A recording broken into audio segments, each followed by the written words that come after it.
आज जो किताबें तुम्हारे हाथ में हैं, उनमें लिखा इतिहास अचानक पैदा नहीं हुआ। ये इतिहास किसी एक इंसान ने नहीं लिखा और ना ही ये केवल कल्पना है। जरा सोचो, अगर कल सारी किताबें जल जाएं, इंटरनेट बंद हो जाए और नोट्स गायब हो जाएं, तो क्या हम फिर भी जान पाएंगे कि अशोक कौन था, समुद्रगुप्त ने भारत पर कैसे विजय पाई, या वेदों में समाज को कैसे समझा गया? हैरानी की बात यह है कि इन सवालों के जवाब आज भी सुरक्षित हैं, पत्थरों पर, सिक्कों पर, मूर्तियों में, ग्रंथों के शब्दों में और उन यात्रियों की आंखों में जो हजारों किलोमीटर चलकर भारत आए। आज की इस वीडियो में मैं तुम्हें किताब नहीं पढ़ाने वाला।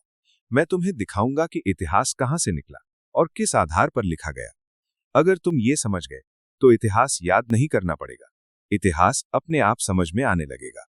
वीडियो को अंत तक देखना, क्योंकि आखिरी हिस्से में तुम्हें पता चलेगा कि इतिहास को कभी-कभी बदला कैसे जाता है। प्राचीन भारतीय इतिहास कोई कल्पना नहीं है, बल्कि ये उन प्रमाणों पर आधारित है जिन्हें हम इतिहास के स्रोत कहते हैं। जब हम ये जानना चाहते हैं कि हजारों वर्ष पहले लोग कैसे रहते थे, कौन शासन करता था, समाज कैसा था और धर्म व संस्कृति का स्वरूप क्या था, तब हम केवल अनुमान नहीं लगाते, बल्कि ठोस साक्ष्यों की सहायता लेते हैं। इन्हीं साक्ष्यों को इतिहास के स्रोत कहा जाता है। प्राचीन भारतीय इतिहास के स्रोतों को मुख्य रूप से 3 भागों में बांटा जाता है: पुरातात्विक स्रोत, साहित्यिक स्रोत और विदेशी यात्रियों के विवरण। इन तीनों को समझे बिना प्राचीन भारत का इतिहास अधूरा रह जाता है। सबसे पहले हम पुरातात्विक स्रोतों की बात करते हैं। पुरातात्विक स्रोत वे प्रमाण हैं जो हमें खुदाई से या प्राचीन अवशेषों से प्राप्त होते हैं।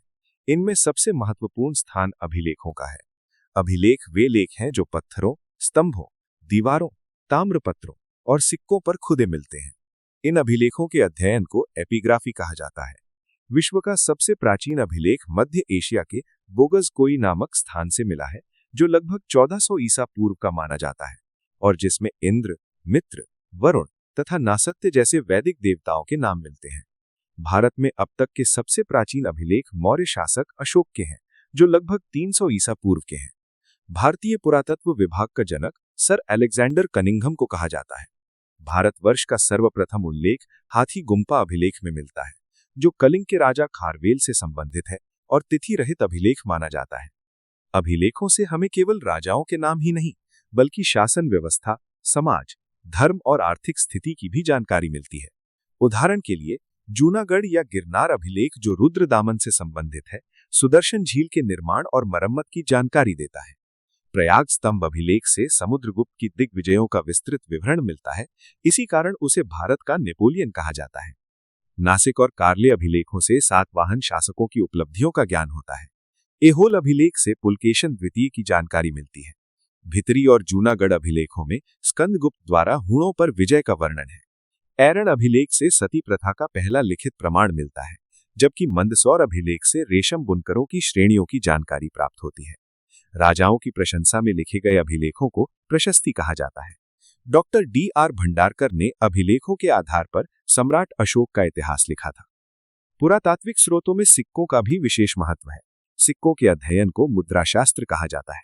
प्राचीन काल में सिक्के तांबे, चांदी और सोने के बनाए जाते थे। सबसे प्राचीन सिक्कों को आहत सिक्के या कारशापण कहा जाता है, जिन्हें पंचमार्क सिक्के भी कहा जाता है। सर्वप्रथम सिक्कों पर लेख लिखवाने का कार्य यवन शासकों ने किया। कनिष्क के सिक्कों से यह प्रमाणित होता है कि वो बौद्ध धर्म का अनुयायी था। इंडो यूनानी और इंडो सिथियन शासकों के इतिहास का प्रमुख स्रोत भी सिक्के ही हैं। अरिकमेडु से प्राप्त रोमन सिक्के भारत और रोम के बीच व्यापारिक संबंधों का प्रमाण देते हैं।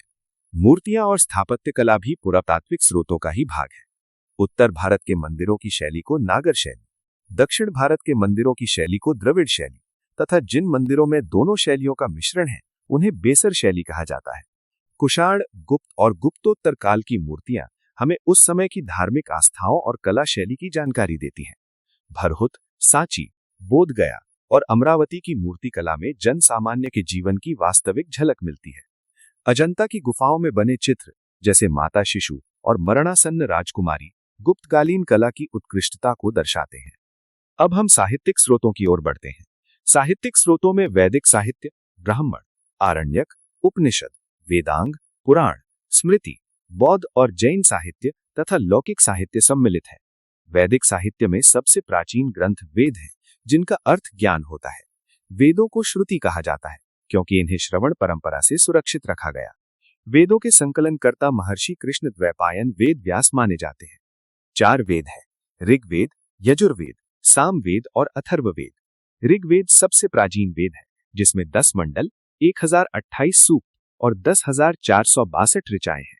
इसके तीसरे मंडल में विश्वामित्र द्वारा रचित गायत्री मंत्र मिलता है और 10वें मंडल के पुरुष सूक्त में 4 वर्णों की उत्पत्ति का वर्णन है। यजुर्वेद कर्मकांड से संबंधित है और गद्य और पद्य दोनों में लिखा गया है। सामवेद को भारतीय संगीत का जनक कहा जाता है। अथर्ववेद में सामान्य जनजीवन, अंधविश्वास, चिकित्सा और औषधियों का वर्णन मिलता है तथा इसमें पहली बार सती प्रथा का उल्लेख किया गया है। ब्राह्मण ग्रंथ वैदिक संहिताओं की व्याख्या करते हैं और यज्ञों से संबंधित होते हैं। आरण्यक ग्रंथों में दार्शनिक और रहस्यात्मक विषयों का वर्णन है।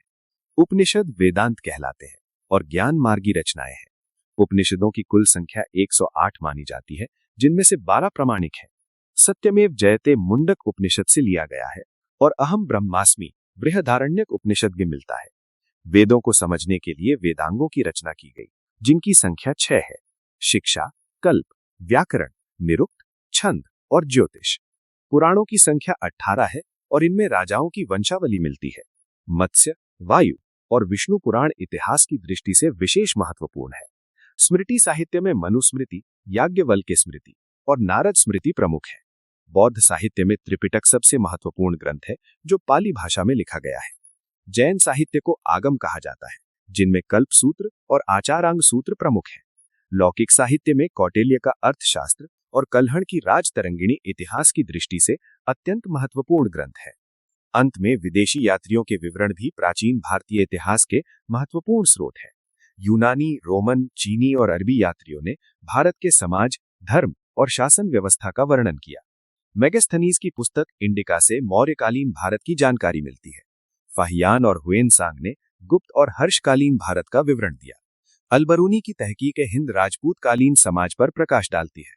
इन सभी स्रोतों के आधार पर ही हम प्राचीन भारतीय इतिहास को समझ पाते हैं। तो आज का हमारा ये वीडियो मैं यहीं समाप्त करता हूं। अगर वीडियो आपको पसंद आया हो तो लाइक जरूर करें और इस बारे में अपने विचारों को कमेंट बॉक्स में लिखना न भूलें। साथ ही अगर आपको ऐसे ही आसान तरीके से पढ़ना है तो चैनल को अभी सब्सक्राइब करें और हमारे साथ जुड़ जाएं, क्योंकि आगे भी हम इसी तरह की वीडियो लाते रहेंगे।